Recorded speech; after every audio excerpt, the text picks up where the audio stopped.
Nous voilà sur la résidence-service. Il s'agit de 8 appartements situés en plein cœur d'Armentières, dans lesquels résident 9 personnes en situation de handicap.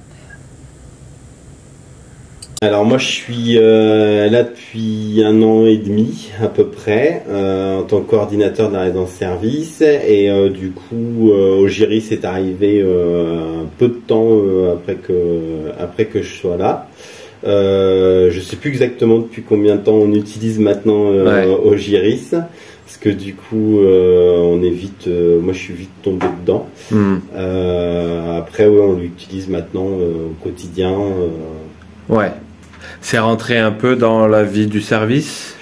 Bah oui, c'est devenu l'habitude entre guillemets. On prend notre poste, on ouvre l'armoire, on prend le PC, on allume l'ordinateur, on allume Ogiris, on regarde les transmissions, on regarde le calendrier, on voit un petit peu ce qui est prévu sur la journée, s'il y a des informations particulières.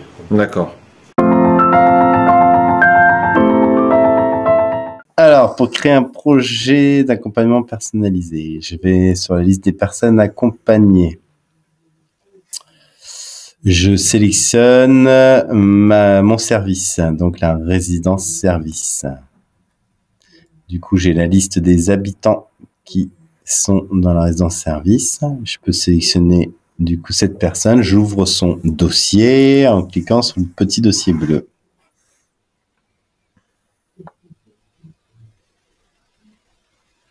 Là, on arrive du coup dans le dossier de l'usager avec toutes les informations nécessaires. Et ici, dans le général, on va voir structure et projet. Donc, on clique et là, on a les différentes structures auxquelles la personne est rattachée. Donc là, notamment, elle est à la résidence service et aussi à l'accueil de jour. Donc, on a logiquement 2 projets. Un pour la résidence service et un pour le service d'accueil de jour. Pour pouvoir le créer, je me mets ici sur le petit plus. Et j'arrive du coup dans un nouveau projet que je peux nommer avec une date de début et une date de fin. Les référents, donc un référent et un co-référent. Et la date de signature et ce projet a été revu. Okay. Ici, du coup, on a le parcours de vie. Là, nous, clairement, on a fait un copier-coller des synthèses. Parce que du coup, tout était déjà fait. Juste, bon, on relire, remettre à jour. Et puis, on fait copier-coller du SharePoint à ici. Description du projet, c'est le projet en grande ligne. Et partager avec, c'est si on souhaitait, par exemple, partager notre projet avec une structure, un autre service. Le service d'accueil de jour, par exemple. Ok. Là, on a les attentes et souhaits, donc de l'usager, de la famille d'entourage, des partenaires, des professionnels. Et les opportunités ou les freins. Donc là, clairement, bah, c'est cette personne était auparavant en fauteuil roulant et a gagné en mobilité. C'est une opportunité, ça crée de nouvelles perspectives au projet. Le frein, inversement, elle était très autonome et très moteur, problème de santé qui réduisent ses capacités. Ok. Et en termes de temps, est-ce que ça vous a rajouté du temps une fois que c'est mis en œuvre, ou est-ce que ça s'intègre dans votre fonctionnement? Bah, c'est compliqué parce que ça a demandé quand même du temps et de l'investissement au début pour tout paramétrer, tout rentrer. Après, une fois que ça c'est fait, là nous on va vraiment démarrer une période d'évaluation des objectifs et tout ça. Donc je pense que ça devrait être plus simple parce que les PAP vont être faits tout de suite sur Ogiris et ce sera pas un copier-coller de tout ce qu'on a déjà fait.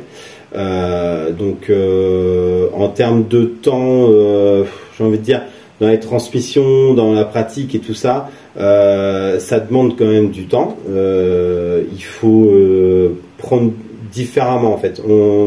Là on commence à se dire que pour que ce soit vraiment plus efficace et qu'on soit entre guillemets au top sur tout ce qu'on peut faire avec Ogiris, en train de se dire qu'il faut qu'on change un peu notre manière de faire, notre manière de faire nos transmissions, la manière d'organiser un petit peu les tâches dans le quotidien et tout ça, quoi. Ok.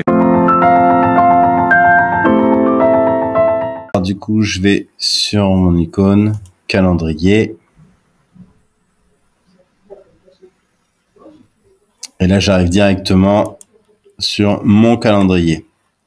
Ici, en fait, on peut sélectionner les différentes catégories de calendrier. Donc, je peux avoir juste le calendrier d'un usager, ou je peux avoir le calendrier d'un professionnel. Calendrier des ressources, c'est par exemple le véhicule ou une salle ou des choses comme ça.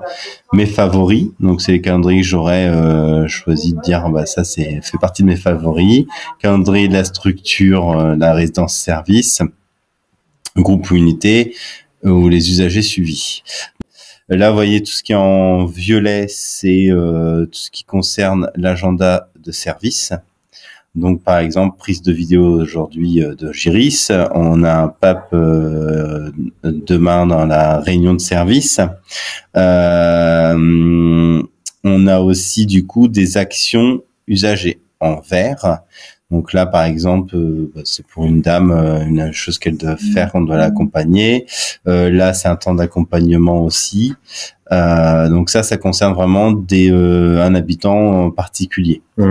Et ici, on a des actions de groupe. Donc là, on est en train de tester en ce moment justement de mettre les repas ou les choses un peu plus du quotidien dans le calendrier aussi. Du coup, si je prends par exemple ici, c'est un temps d'accompagnement. Si par exemple, je clique dessus, donc là, j'ai la personne concernée. Ici, j'ai les professionnels qui sont concernés aussi. Du coup, là, on va voir ici tout de suite objectif. Donc, comme on a pu voir avant sur le projet, une fois que le projet a été réalisé, on l'a mis validé, ce qui nous a permis du coup d'avoir tout de suite le lien ensuite sur les objectifs. Donc là, l'acteur, c'est cette personne, cet usager. Donc du coup, je vais avoir accès en cherchant par la loupe. Je vais avoir accès aux objectifs de son projet. Ouais. Et là, je vais pouvoir sélectionner les objectifs qui sont concernés dans cette action d'usager. Donc là, vous voyez, il y a que 3 objectifs sur les 4 qui ont été concernés, qui sont concernés. Ok.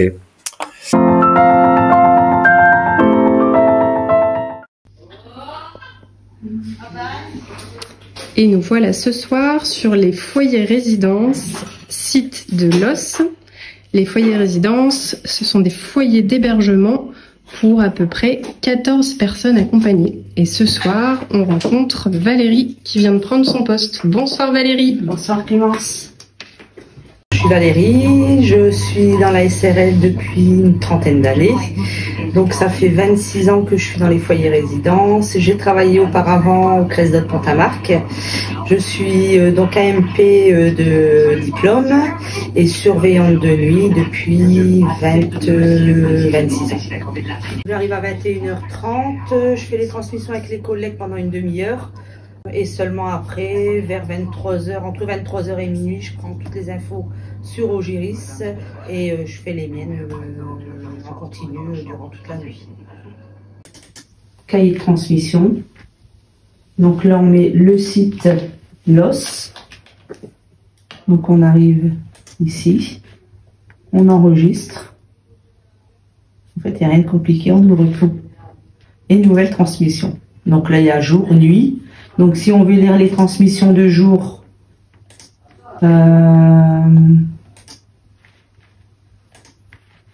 les transmissions de jour sont ici. Donc on a juste à dérouler. Donc là il y a toutes les transmissions qui sont faites. Les nouvelles transmissions, donc là la transmission de jour, transmission de nuit. Et nous on fait une nouvelle transmission, on arrive sur notre fenêtre. Et là c'est pareil, on indique donc foyer de Los. Site de Los, observation de nuit, donc je clique ici et puis je commence mes transmissions là. Et en fin de nuit, j'enregistre et puis c'est parti. Et ensuite je fais... Donc vous la laissez en veille finalement et toute la nuit, vous venez compléter dès qu'il y a quelque chose qui se passe. Ah ouais, non, j'éteins pas à chaque fois. Hein. Ok, c'est vraiment comme votre post-it de la nuit. Voilà, et au moment où je m'en vais, j'enregistre parce que les transmissions On les gère jusqu'à la distribution des médicaments et jusqu'au départ des résidents, 7h30. Ok. Donc à 7h30, mes transmissions sont finies, j'enregistre et elles sont parties. Concernant les résidents, là, tout est en gros en fait. Le prénom du résident, l'intitulé du résident, ça c'est les grosses choses à savoir. Là, aujourd'hui, moi j'ouvre ma fenêtre pour regarder les infos, je vois tout de suite s'il y a eu un problème avec Philippines ou s'il y a une info à aller voir important pour demain ou les jours à venir, une urgence médicale comme celle ce soir. Quand ça concerne le résident, déjà automatiquement, c'est au juris. Enfin, moi je vais plus sur la boîte mail concernant un résident. Moi c'est directement sur au juris.